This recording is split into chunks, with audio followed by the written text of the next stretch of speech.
Hello guys, welcome to UPSC point. दोस्तों, जैसा कि आपको पता होगा, हाल ही में पद्म पुरस्कारों की घोषणा की जा चुकी है। आज के इस वीडियो में हम इन पुरस्कारों से संबंधित बेसिक इन्फॉर्मेशन की बात करेंगे।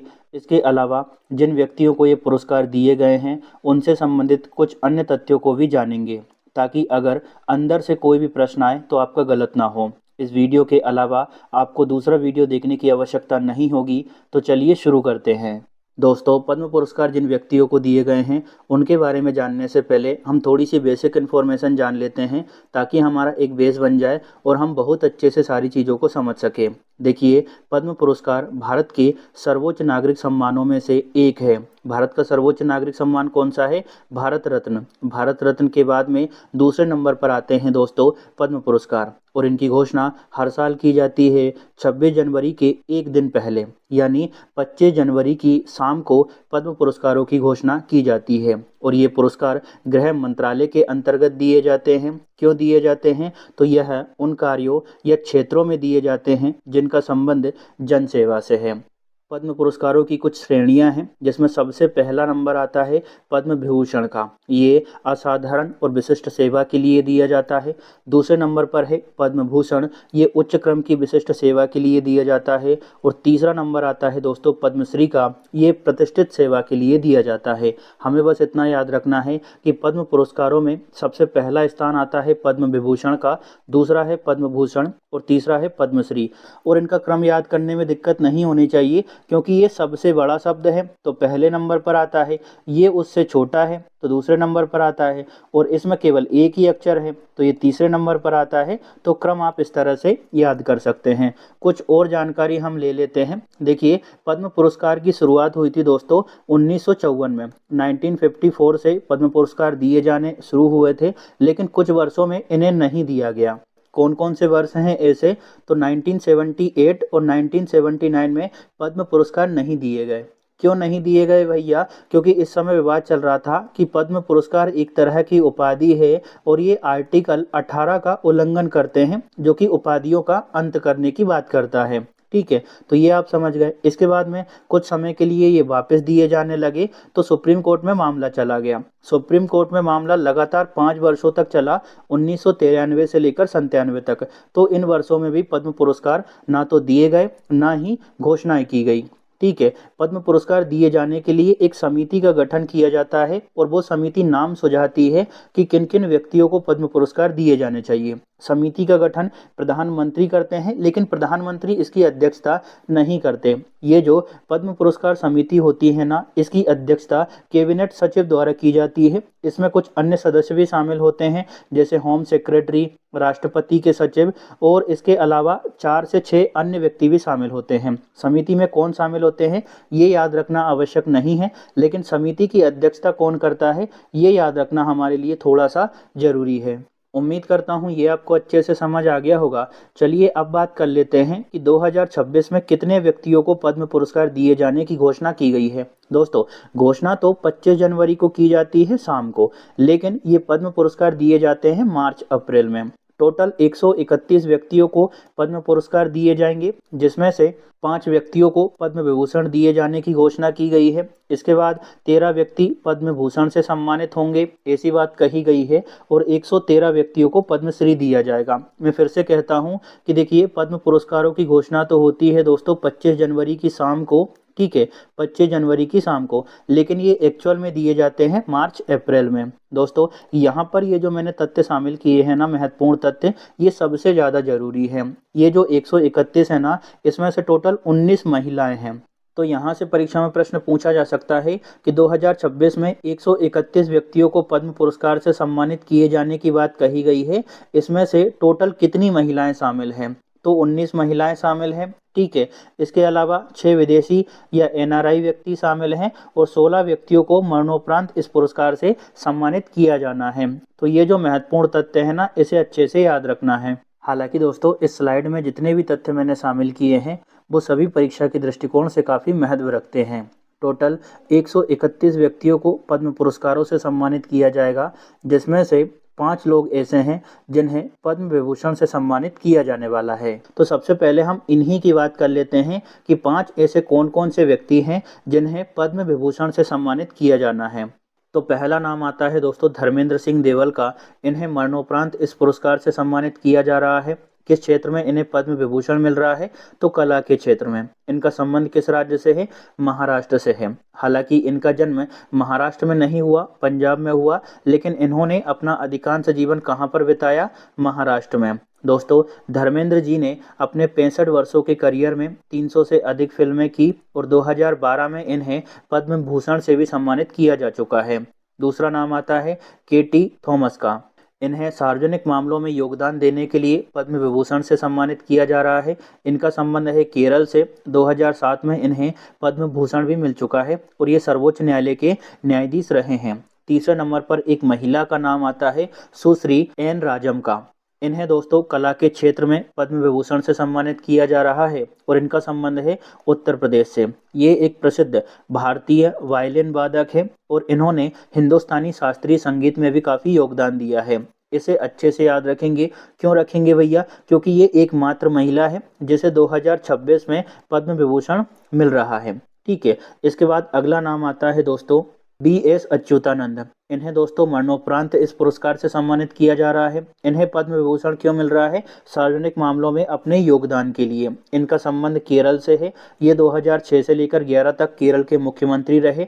लंबे समय तक इन्होंने जनसेवा की। इसके बाद अगला नाम आता है श्री P नारायणन। इन्हें दोस्तों साहित्य और शिक्षा के लिए पद्म विभूषण 2026 से सम्मानित किया जा रहा है। इनका संबंध भी केरल से है। ये एक प्रसिद्ध लेखक और शिक्षाविद रहे हैं और इन्होंने साहित्य के क्षेत्र में महत्वपूर्ण योगदान भी दिया है।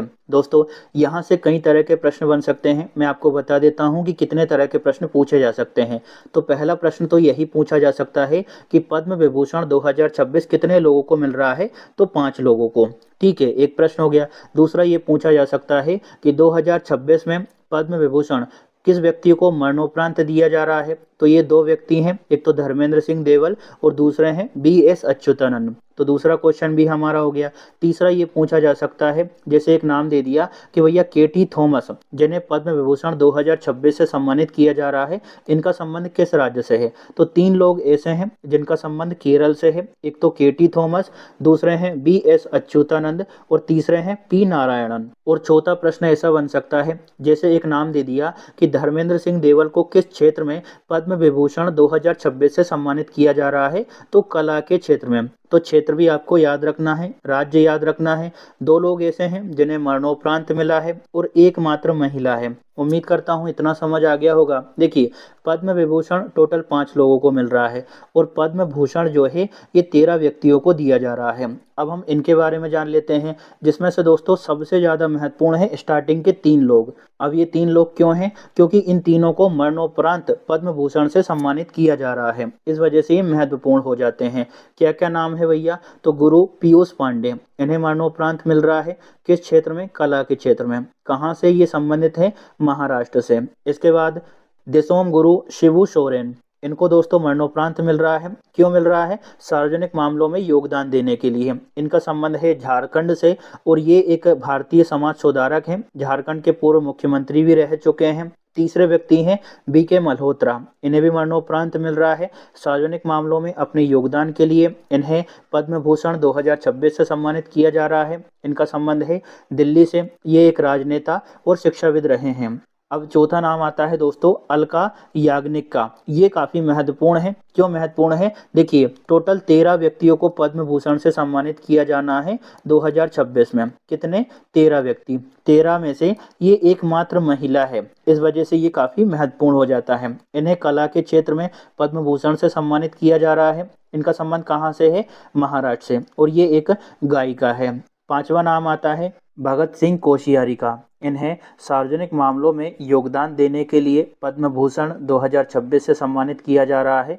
इनका संबंध उत्तराखंड से है और यह एक भारतीय राजनीतिज्ञ हैं। उम्मीद करता हूँ ये भी आपको समझ आ गया होगा। अगला नाम आता है दोस्तों डॉक्टर नोरी दत्तात्रेय।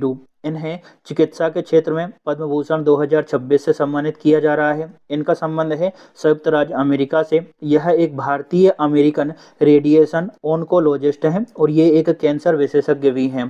ठीक है। 7वां नाम है दोस्तों अपने सामने श्री मामूट्टी का। इन्हें कला के क्षेत्र में ये पुरस्कार दिया जा रहा है।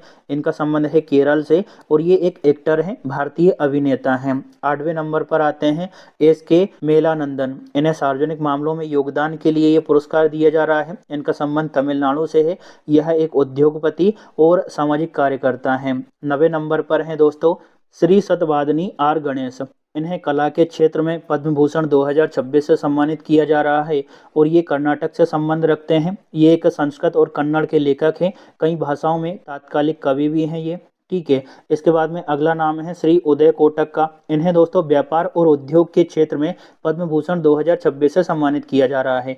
यहाँ पर आपको कला लिखा हुआ दिखाई दे रहा होगा, ये टाइपिंग मिस्टेक हो गया है, उसके लिए माफ़ी चाहता हूँ।